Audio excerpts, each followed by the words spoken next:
We're just 2 weeks into the 2024 NFL regular season, and we have seen our fair share of action across the NFL. Rookie quarterbacks are getting their feet wet with the opportunity to prove themselves early in the season, yet that hasn't been the case so far for most of them. We are seeing the early growing pains of a lot of these young players. The pressure is starting to kick in for a lot of these young stars. Will they fold? Will they succeed? Tell me in the comment section below, who do you believe the worst pick has been so far this season? Quarterback or not? First and foremost, Caleb Williams and the Chicago Bears. From what we thought was going to be a reformed offense with new personnel, the Chicago Bears have ultimately struggled these last 2 weeks in getting any type of offensive rhythm. Williams looked lackluster through the first 2 weeks, not living up to the hype at all coming out of college. This Chicago Bears offense has some serious weapons on the offense. To come in and struggle is a bad look for Williams. If you enjoy this type of content, please make sure to leave a like on the video and subscribe.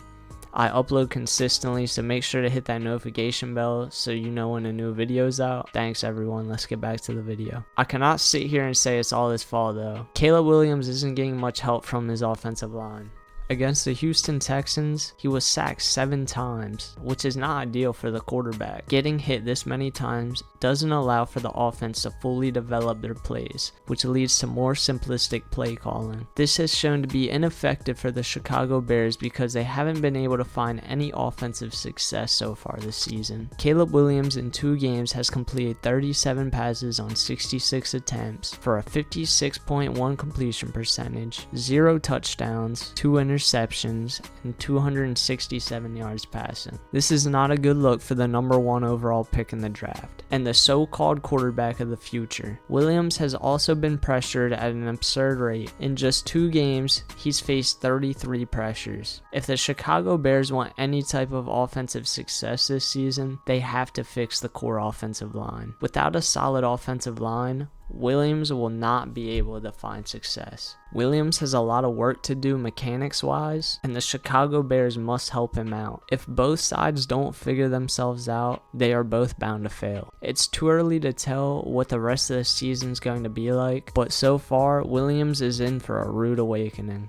Next, Commanders quarterback Jaden Daniels. Jaden Daniels has played great football for the Washington Commanders so far this season. I like what the Commanders have been able to do with Daniels' skill set. He's been an accurate passer, he takes care of the football, and he knows when to get out of the pocket and take it for himself. He obviously needs to work on trying to stay in the pocket more to not risk an injury, but so far he's played some clean football. If Daniels can keep playing at a high level, this Commanders team could be a sleeper for the rest of the season. The team doesn't have the best roster overall, but they could be in for a special year next season if everything goes to plan with their roster. Against the New York Giants, Daniel was able to deliver a game-winning drive for his team, making splash plays left and right, giving the fans and the organization a show, and ultimately proving he can come up clutch when it matters the most. In Jaden Daniels' 2 games as a starter for this team, he's managed to put up 40 completions off of 53 attempts for an impressive 75.5 completion percentage, 410 yards passing, 0 interceptions, and 2 rushing touchdowns. We would like to see Daniels use his arms more than his legs, especially in the red zone area, but as far as the draft class looks in general, he's looked the most polished out of all the quarterbacks so far. Daniels looks promising, and the fans should definitely be excited about this kid's future for the franchise. The last quarterback I want to talk about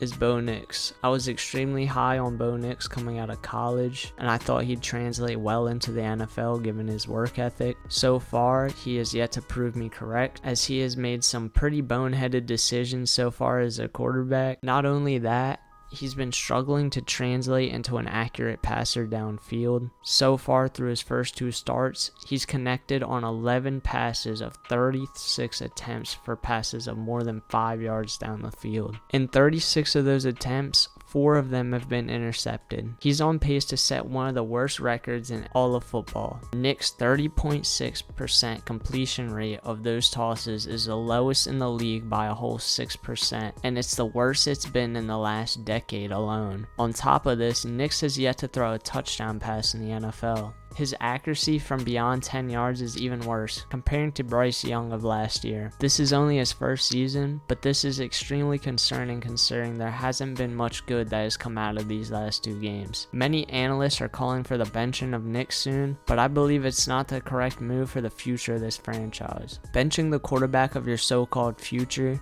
is only setting him back further. Let Nix continue out this season through his highs and lows and learn from his rookie year. The last thing you want to do is drain his confidence from a young age. We've seen what it's done to young players who've recently come into the league. Zach Wilson is definitely one of those players. Nix on the season has 46 completions on 77 attempts, no touchdown passes, 4 interceptions, and only 1 rushing touchdown. Nix has a lot of issues to clean up, but I believe as time goes on, he will learn from his mistakes and bounce back as a quarterback. Not everyone comes into the league right away and dominates. You have to let these guys settle in. For Drake May, he's not starting right now, so we cannot evaluate him until the New England Patriots give him a shot, but I believe that will come around mid-season. And obviously, as many of you know, Vikings rookie quarterback JJ McCarthy had a season-ending injury, so we can't do any evaluations on him. So ultimately, the 2024 quarterback draft class is a huge question mark. What do you guys think will happen in the future?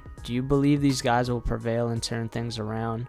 I'd love to hear what you guys have to say in the comment section below. It's only these players' rookie years, so we cannot make a full evaluation on their skill set until the 2024 season is over. But this is definitely a situation to watch as the season unfolds. Thank you guys for watching. Peace.